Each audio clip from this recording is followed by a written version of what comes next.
Bonjour à tous. Alors, pas facile de venir à un colloque sur le côté jardin, côté cours, pour un tailleur de pierre, dans la mesure où la problématique, c'est le minéral. Donc, j'étais un peu embêté de me présenter en disant, bon, parlons de la pierre, parlons de ses pathologies, parlons du mortier, parlons de mes... j'ai 23 ans d'expérience dans les métiers de la taille de pierre. Alors, je taille plus la pierre maintenant, vous vous en doutez, mais j'ai longtemps vu les pathologies et j'ai longtemps vu les évolutions du paysage, de l'architecture avec leur jardin. Et donc, Michel m'a dit, viens parler de la pierre, viens parler de ce que toi, tu as vécu. Et je me suis dit, partageons ensemble, faisons un petit dialogue sur ces aspects que j'ai pu observer et vous donner peut-être des clés de compréhension sur le matériau en lui-même. Parce que c'était ça l'idée, c'était de partager.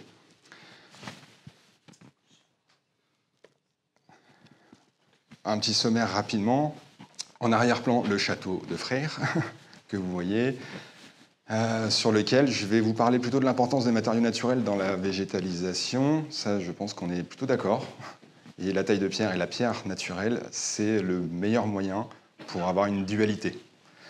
Après, je propose un dialogue technique sur l'utilisation de la pierre, c'est-à-dire la compréhension de son vécu. Et puis un peu d'autres sujets, quelques exemples, et après on finit avec les questions. Très simple. Donc la question posée, y a-t-il une place pour la végétalisation et quelle est-elle dans ces aires souvent très minérales? Alors moi j'aime bien quand même la végétalisation et j'aime bien les aires très minérales. Donc quand on voit sur Jumièges, finalement on se balade dans des jardins qui sont magnifiques, il y a une diversité exceptionnelle et on a aussi un vestige qui est exceptionnel. Et je trouve que ça colle bien en fait de parler de l'architecture, de parler du matériau pierre et de parler de la végétation. En fait on arrive à reconnaître facilement les sujets. Et donc, j'entame un petit discours sur la pierre et ses pathologies. Donc là, on va aller dans le vif du sujet. C'est que, alors, excusez-moi, j'ai vulgarisé par des photos, comme ça on comprend bien ce que ça veut dire. Hein. Donc, ce qui me paraissait intéressant, c'est plutôt de critiquer l'aspect, ce que j'ai cru entendre en fin de session, sur la végétalisation et surtout comment aborder ce sujet-là. Et je me suis dit, allez, critiquons. Faisons l'exercice. Souvent, on entend dire coûts initiaux élevés. On entend dire entretien exigeant. On entend dire problème de durée de vie. On entend dire problème d'étanchéité. On entend dire dépendance aux technologies. L'arrosage automatique, vous imaginez tout ça. Les problèmes d'exposition. Façade nord, ça ne marche pas bien. Façade sud, c'est trop exposé. Et du coup, une perte de végétation derrière. Moi, je dis que c'est important quand même de se poser ces questions-là, mais au même titre que l'architecture en elle-même, au même titre que les habitants d'un bâtiment, ils doivent réagir en disant je préfère me mettre au nord ou au sud, vers la chaleur, vers l'éclairage. Donc c'est des questions qui doivent vraiment se mettre en parallèle, de parler à la fois de l'extérieur et à la fois du bâti, l'intérieur-extérieur. Et je trouve que ça, c'est pas mal, parce que finalement, on va tous se déplacer pour aller visiter des sites exceptionnels où les ruines, la pierre et la végétation font partie d'un tout maintenant. Et que maintenant, c'est classé, et on n'en parle plus, on n'y touche plus. Donc la durée de vie, ça varie considérablement, et surtout en fonction de la qualité des matériaux qu'on va utiliser. Et la qualité des matériaux qu'on utilise, c'est important d'abord d'avoir une notion plutôt vernaculaire, c'est-à-dire d'utiliser le matériau de cueillette, c'est-à-dire de proximité, pour que ça puisse, s'inscrire dans le paysage, et que, 2, ça puisse être en adéquation avec les autres matériaux qui seront utilisés, et même les végétations en soi. Ce qui est bien avec la sélection du matériau pierre et de la qualité, on peut aussi sélectionner les couleurs, on peut aussi sélectionner les modules de pierre, on peut aussi sélectionner les aspects et du coup concevoir par le biais de l'architecture le paysage et le bâti. Et donc ça, je trouvais que c'était assez important de le souligner. Et les conditions environnementales, finalement, nécessitent une planification assez méthodique pour pouvoir interagir en disant je construis, alors j'évite de le faire en hiver, et je plante des arbres, j'évite de le faire dans les saisons qui ne sont pas propices aux arbres. Donc en fait, je trouve que le métier de paysagiste, finalement, est vraiment proche du métier de tailleur de pierre ou de bâtisseur, on va dire. Parce qu'il va se poser les mêmes questions climatiques, les mêmes questions de son environnement et les mêmes questions de est-ce qu'on va se sentir bien, est-ce que ça va bien se passer. Voilà, je voulais déjà apporter un peu ce schéma-là. Et du coup, je m'aventure à vous donner plutôt l'importance des matériaux naturels dans la végétalisation et surtout quel impact pour l'environnement. Je trouvais que c'était bien d'avoir une caricature des 4 matériaux qui sont exploités. Enfin, il y en a plus que ça, je ne parle pas des bois. Mais par exemple, l'argile. L'argile, dans son impact environnemental, c'est 2 carrières d'extraction, sable et argile, plus des bas-fourneaux pour cuire la brique. Le ciment, on a pareil, 2 carrières d'extraction, pierre et sable, et là on a des hauts fourneaux. Donc l'impact est assez fort quand même sur l'environnement. La pierre, voilà, là pour le coup c'est super parce qu'on a une carrière, et c'est tout. Le béton, vous le connaissez maintenant, le fer, la pierre, le sable, l'agrégat, plus les hauts fourneaux, l'impact est monstrueux, si ce n'est que ça résout quand même pas mal de problèmes, parce qu'on ne ferait pas un pont de Millau en pierre, on le fait en béton. Mais quand même, le paysage, ça me semble important aussi de le considérer dans nos ressources, et que la pierre, finalement, a peu d'impact dans le paysage au regard des autres matériaux de construction. Voilà, je voulais vous donner un peu cette vision. Une carrière, c'est un trou, si ce n'est que c'est à ciel ouvert, mais ça peut être aussi une carrière souterraine, donc ça ne se voit pas, ce qui est plutôt pratique. Et en tout cas, ça a faible impact environnemental. Donc la pierre naturelle de construction, c'est faible impact. Au regard des bétons, après on peut les utiliser, hein, pas de souci. Mais au moins, ça correspond en fait au métier du paysage, parce que ça touche aussi à ne pas déforester, ça touche aussi à préserver et avoir le moins d'impact sur l'environnement. Donc voilà, ça c'était une petite cartographie que je voulais vous montrer.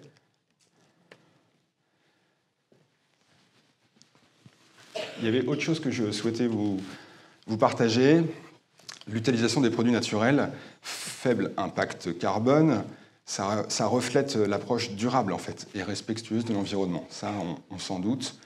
La connexion avec notre environnement bâti, ça va au-delà du simple esthétique. C'est profondément enraciné dans notre expérience et notre compréhension du monde. Et je pense que quand on se balade, c'est facile d'observer des marronniers, c'est facile d'observer des cèdres du Liban, parce qu'on a peut-être un œil qui se construit, c'est facile d'observer une architecture, mais c'est surtout le fait qu'on peut les reconnaître.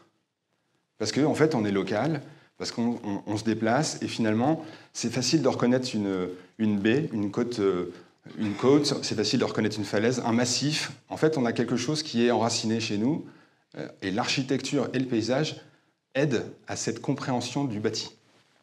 Alors je dis bâti pour ne pas parler de végétalisation, mais vous comprenez bien les deux schémas. Et donc les choix des matériaux, les méthodes de construction et la planification, j'ai mis urbaine parce qu'on est plutôt confronté à ça en ce moment, tous peuvent jouer un rôle dans la création des lieux durables et harmonieux. Et donc je crois que la difficulté aujourd'hui, c'est de créer des lieux durables et harmonieux avec la pierre, le bâti et la végétalisation. Et ça, c'est une chose difficile qu'il va falloir aborder tous ensemble, mais travailler ensemble, à mon avis, c'est mieux qu'indépendamment dans un secteur, un métier particulier. À mon avis, on peut trouver des choses assez sympathiques quand on sera en binôme sur ces conceptions. En tout cas, l'impact sur la manière dont les individus perçoivent leur environnement, ça peut inciter à adopter des comportements plus respectueux de la planète. Et je pense que ça, c'est le rôle social du paysage et du bâti, c'est de s'approprier, de se dire, mais finalement, quand c'est beau, ça ne se détruit pas. Je pense qu'on détruit ce qui est moche, mais on ne détruit pas ce qui est beau. En fin de compte, cette approche holistique, ça contribue à façonner des environnements qui sont non seulement esthétiques, agréables, mais qui favorisent également la durabilité à long terme. Donc voilà, ça c'était ce que je voyais en disant, finalement, quand je me balade dans le Morvan, je peux reconnaître des massifs, des murs, des sections, des bâtis, un paysage, et je sais à peu près où je me situe en France, juste par ce simple observation, parce que je suis attentif en tant que tailleur de pierre. Mais je pense que vous l'êtes aussi avec les plantes et les végétations. On trouvera des pins, des chênes, mais on trouvera aussi d'autres arbres en fonction de leur localisation. Voilà, ça c'était ce que je voyais, le côté holistique qui m'intéressait. Et parlons un peu plus précisément de la pierre. La pierre, c'est assez intéressant parce que finalement, c'est un matériau naturel, c'est la couche, enfin c'est la croûte terrestre. Donc on en a partout, plus ou moins exploitable pour le bâti. Si ce n'est pas exploitable pour le bâti, on peut toujours la cuire et faire du chaulage pour enrichir les sols dans l'agriculture. Ou on peut toujours faire du chaulage pour les arbres, pour les protéger des insectes, ou alors embellir des maisons. Mais la pierre, c'est matériau naturel de construction ou de décoration. Sur cette surface terrestre, pour vous donner quelques chiffres, comme ça vous l'avez en tête, c'est 485 carrières en activité à date de 2021. Donc on a à peu près un peu moins de 500 carrières de pierres naturelles exploitables. Ça veut dire qu'on peut bâtir sans problématique. Maintenant, vous regardez la richesse des couleurs au niveau des massifs, ça veut dire qu'on a du granit en Bretagne, ça vous le savez tous. On a du marbre, tout ce qui va être en Midi-Pyrénées, en PACA, des marbres rouges que vous connaissez, le Languedoc. Et on a le côté parisien et tout ce qui va jusqu'à Somme, Picardie, où on a une pierre qui est beaucoup plus tendre, enfin tendre au sens plus agréable, et qui a longtemps servi à tous les bâtiments que vous voyez aujourd'hui dans ce secteur-là. On a 400 millions de mètres cubes de roches extraites pour la pierre naturelle. Hein. Je ne vous parle pas des sidérurgies ou autres. Et on a 260 millions de mètres cubes de blocs bruts taillés. En fait, il y a une activité de la filière pierre qui, aujourd'hui, est basée sur la décoration, est basée sur la construction, mais finalement, peu au service du bâti et de l'aménagement urbain, on va dire. Et ce qui est intéressant pour vous dans le paysage, ça serait d'essayer de chercher une pierre locale, donc favoriser le circuit de proximité, et en même temps de passer par une carrière, c'est favoriser le circuit court. Donc c'est court et de proximité, parce que le circuit court, c'est le nombre d'intervenants, alors que le circuit de proximité, c'est plutôt la distance qu'on a. Donc c'est bien de favoriser les deux, et vous avez forcément des carrières à côté de votre projet. Alors peut-être Paris, c'est compliqué, mais des carrières de pierre, au moins à 40 km, vous avez des granulats, vous avez de la roche dimensionnelle, vous avez de quoi travailler, fertiliser des sols, vous avez de quoi faire des drainages, vous avez de quoi faire des hérissons, vous avez de quoi faire des pavés, vous avez de quoi faire pas mal de choses qui viennent enrichir des bordures de jardinières, des bordures des couvertines, de générer pas mal de sujets pour vous qui allez concevoir des jardins, en fait, quelque part. Et même le gravier, vous allez avoir des carrières qui peuvent vous donner des formes de gravier. Je dis des formes de gravier, pourquoi ? Quand vous avez une allée à faire, vous allez éviter de mettre du béton, tant que faire se peut, bien sûr. Mais vous allez peut-être mettre des graviers avec une taille et avec une forme. Est-ce qu'il est angulaire ou est-ce qu'il est roulé ? Et donc ça, c'est quelque chose d'assez esthétique, parce que vous allez dessiner en fait l'esthétisme de cette allée. Et en fait, l'angulaire, ça sera mieux tenu par les routes que le roulé. Le roulé va s'écraser, va se pousser, va tomber sur le jardin, sur les pelouses. Donc il y a pas mal de sujets comme ça où la carrière peut vous aider en fait en disant nous on a un produit finalement impropre à la construction mais qui peut être réexploité et réutilisé pour vous dans le cadre de vos aménagements urbains. Une des grandes difficultés sur la pierre, alors j'ai pris le cas particulier de Paris, enfin Paris de l'Oise, pardon, la pierre de Saint-Maximin. Peut-être que vous avez déjà entendu parler de cette pierre-là. Cette pierre, c'est une carrière qui a été déjà ouverte par les... ça fait 900 ans qu'elle est ouverte. On retrouve un banc géologique de 19 mètres de hauteur pour lequel on a à peu près, je dirais, une dizaine de natures différentes, de textures différentes et de duretés différentes. Et pourtant, ça s'appelle de la pierre de Saint-Maximin. Je pense que c'est bien de savoir que dans une carrière, vous allez avoir une partie tendre, une partie dure, une partie grossière, une partie très éveillée. Éveillée, c'est-à-dire le grain, où on voit le coquillage. Et tout ça, ça forme un choix esthétique d'une même carrière.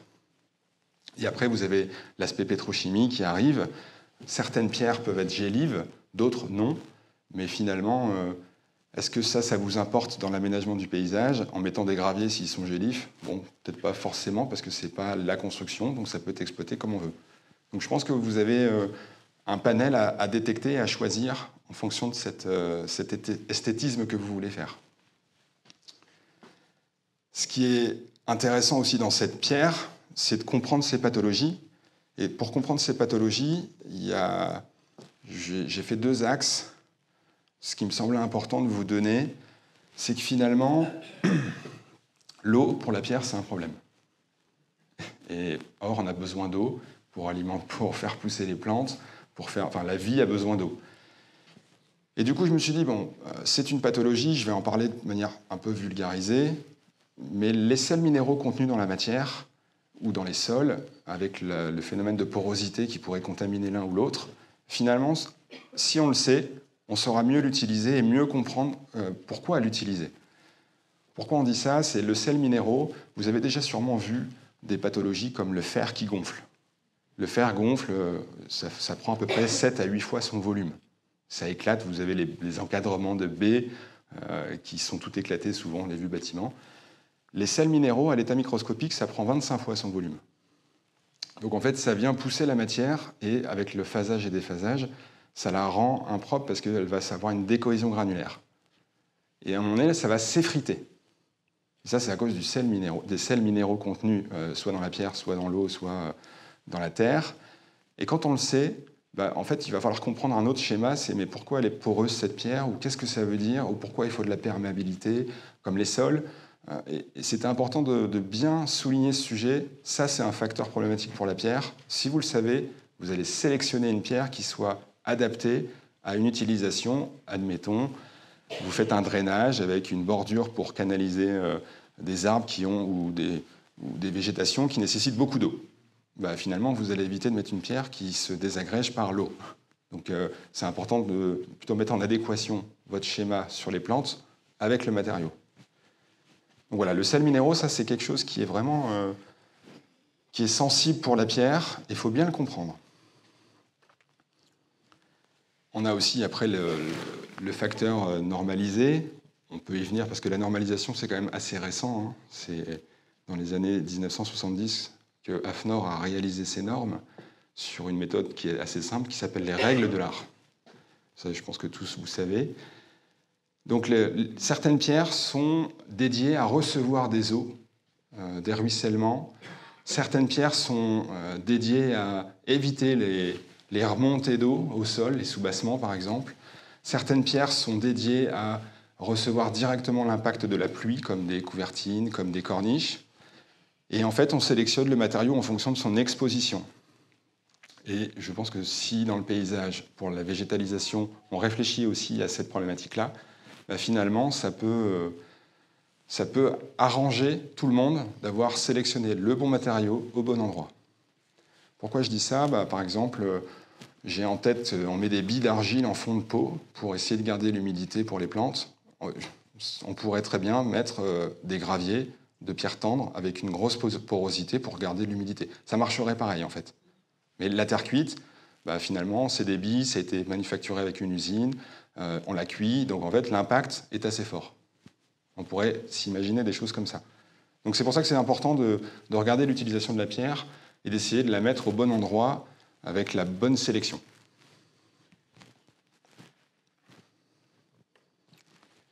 Donc la notion de porosité et de perméabilité, je pense que ça, on va passer assez vite sur le sujet parce que vous avez des sols, quand ils sont trop compactés, quand ils sont trop aériens, laissent passer l'eau ou pas. On n'a qu'à voir les inondations dans le sud de la France quand il se met à pleuvoir.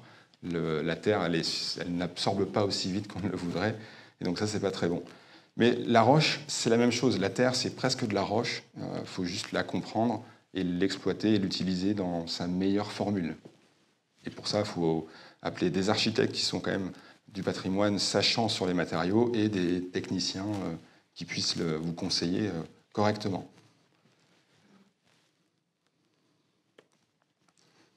Je voulais aussi parler des pathologies liées à la colonisation biologique et le végétal sur les pierres. Ça, c'est le problème des tailleurs de pierre, enfin des maçons et des tailleurs de pierre. Finalement, à chaque fois qu'on a une végétation, la pratique, l'usage des métiers, c'est mettre un biocide, parfois un fongicide, parce que on sait très bien que le végétal va abîmer les parements, les surfaces des pierres, et ça, c'est pas une bonne dynamique pour nous. Quand on fait des enduits et qu'on voit que la végétation pousse, casse les enduits, finalement, on a tendance à se dire que mince, la végétation, ça va 5 minutes, mais pour notre métier, c'est pas super.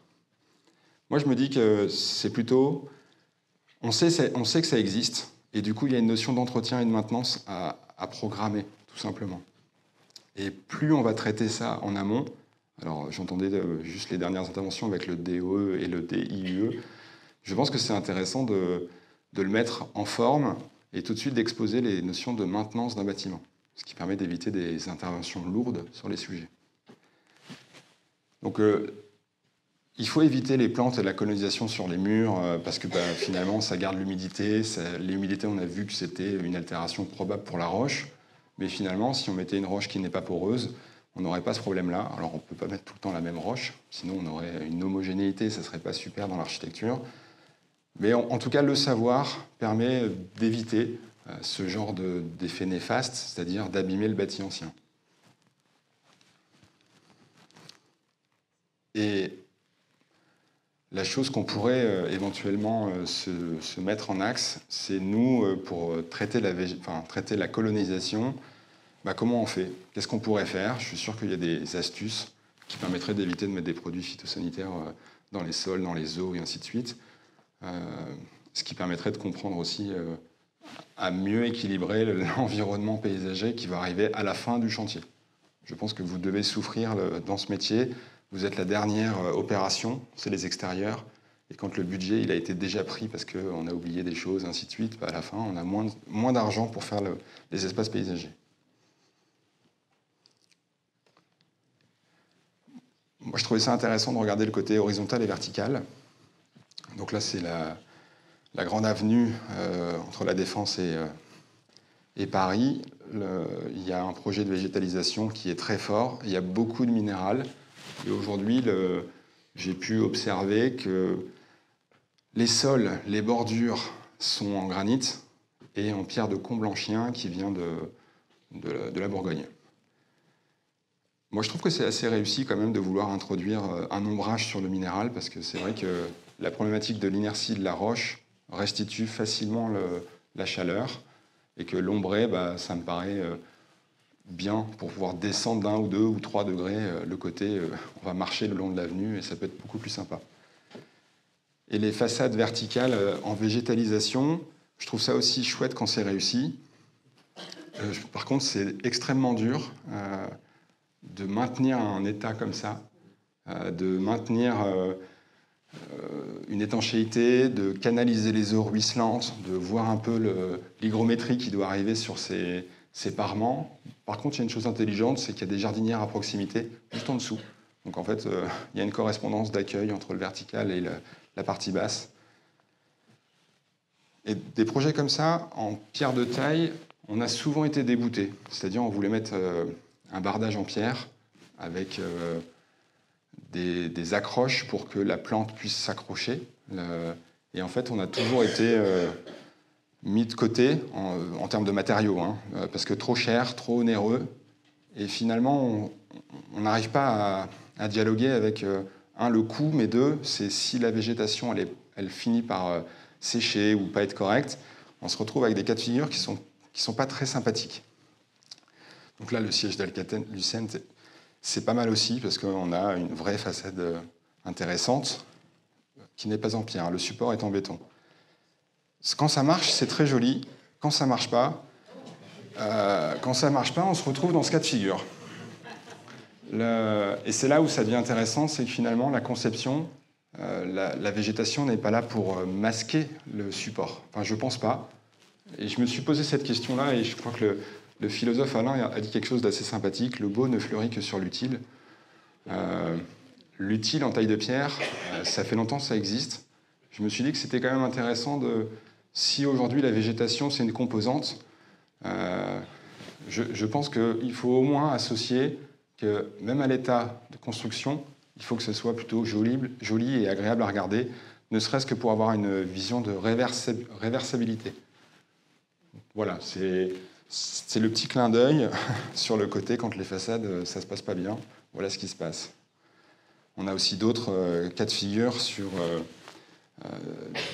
des graviers avec des grandes dalles béton sur lesquelles on n'a pas de bordure qui limite l'aspect de terre. On a encore quelques manques qui arrivent. J'espère que ça va pousser. Pour l'instant, ça met du temps en fait, de faire pousser des végétaux dans un univers qui est finalement minéral. Parce qu'on se dit c'est beau comme ça, mais ça manque un peu de masse, mais quand ça va grandir, qu'est-ce qui va se passer derrière pour le sol et comment on va l'abîmer. Et on peut se retrouver aussi dans des cas de figure pavillonnaires, j'entendais, où en fait, on dispose de l'ardoise, on prend du gravier concassé, du 5-10, avec 2-3 enrochements, et puis ça fonctionne très bien, mais c'est quand même très minéral. Cet aspect-là, indépendamment de l'esthétique qu'on peut aimer ou pas, je trouvais que ça ne se reflète pas en tout cas.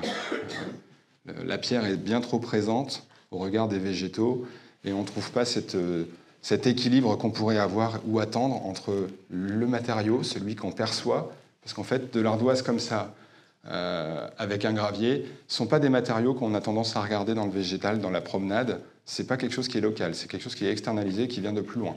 Donc on ne le reconnaît pas, on ne se reconnaît pas bien quand on regarde des images comme ça. Alors je critique, mais ce qui est intéressant, c'est plutôt de la couleur, la texture, la densité, tout ça, en fait, on le repère facilement en disant mais ça, c'est une roche locale, parce que quand je me balade, je m'aperçois que je suis bien dans un paysage où je reconnais les choses.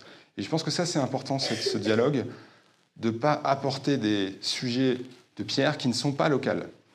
Ça déstructure la vision du paysage. Voilà. Je crois que j'ai terminé ma présentation. Le château de Maintenon, ça vous savez.